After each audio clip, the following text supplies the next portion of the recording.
Ilhan Omar went on MSNBC and she talked about Ukrainian refugees and the necessity to provide refugees with aid and acceptance. And why I think it's important to highlight this is because Ilhan Omar was a refugee. And, you know, we've talked about the importance of someone like Cori Bush being in Congress, like the fact that she having a lived experience of being unhoused and living in her car and understanding what that's like and what that brings to Congress. Mm-hmm. This is also something that's incredibly important. Ilhan Omar's experience as a refugee. So I want to highlight her commentary here because, of course, it's so personal. It's really heartbreaking to watch, what's happening in Ukraine. My heart goes out to them. And as you said, as a former refugee, as someone who was one of those children that we are watching on the screen, just a few decades ago, my heart is breaking for these children, for these families that have to make this unthinkable decision of leaving in the middle of the night. I think we do have a responsibility to do everything that we can to provide shelter for those who are fleeing for their lives. As I've said over and over again, bombs do not discriminate, and we have to make sure that we are not creating a situation for people where they are not feeling safe in the borders that they are trying to escape to. The United States has to step up in its humanitarian response, and European countries have to as well. I know it can't be easy. When we fled the war in Somalia, so many of us fled into neighboring country, Kenya, and it was challenging for that country. And I know that, over 60% of refugees now from Ukraine going into the Polish border is quite a lot when we hear the number being more than 1.5 million people. And I just hope that the world responds and supports Poland as well as they try to create accommodations for people who are now in their border. Well, I mean, this is just the humanitarian crisis. I highlighted this a little bit at the start of the show. Reports of nearly 2 million refugees out of Ukraine at this point. Half of those are children. Yeah. The United Nations is saying this is the worst refugee crisis since World War II in Europe. And this is every country, I mean, the United States and the way that it has treated Afghan refugees is unconscionable in the wake of what we've done there.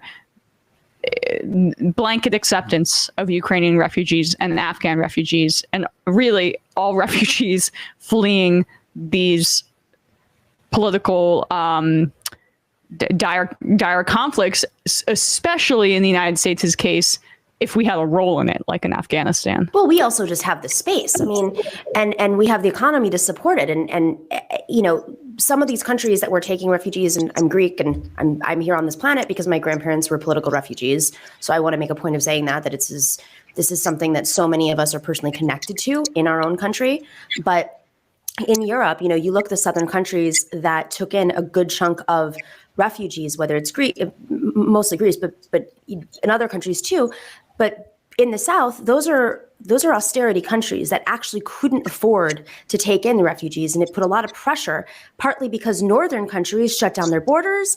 And we have the ability in our country to do so. We have the budget, we have the space, we have the circumstances. And the government of Greece now, for instance, just one of my best friends works at one of these for a company, a European NGO that works with refugees in Greece. And so he, over the last 10 years, has basically worked at these centers, and they shut down. He was just laid off. His last day was a few days ago. But now that's because the government, Mitsotakis government, which is a center-right government, decided we're just going to shut it down. And, some of this has to do with EU funding too, but he just said, no more, we're not taking any more. Now, that basically cuts off any refugees from Syria, from Africa, to come into Europe by any means. But now you have Ukrainians coming in, and it's almost like they had a sense of what was going to happen, and they're going to open up these refugee centers again, partly because Ukraine, there's religious similarities and cultural similarities.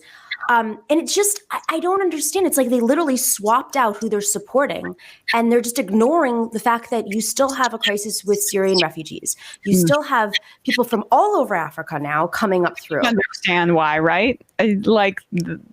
We know.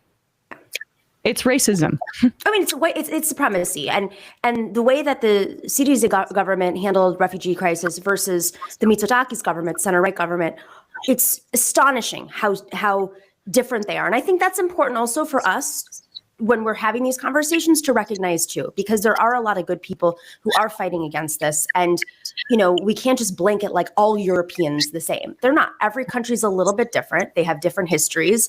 There are countries that are led by effing fascists who are causing this logjam. And if the EU was in solidarity, we probably wouldn't have much of this crisis. Well, and obviously, if our country would do their part too. Let's call out the UK. Reuters yesterday headline: UK refuses to drop visa requirements for Ukraine refugees. Doesn't shock me. A country led by Boris Johnson is going to be this cruel. But the United States should lead in this regard, and other European countries obviously are going to bear the brunt of this just based on proximity. But shame on the United Kingdom right now, for sure. Well, Boris Johnson owes Russia for his election, so Brexit. So, right. He's got to stay in solidarity with the guys. Man, Ilhan Omar, she's just so great. She's so great.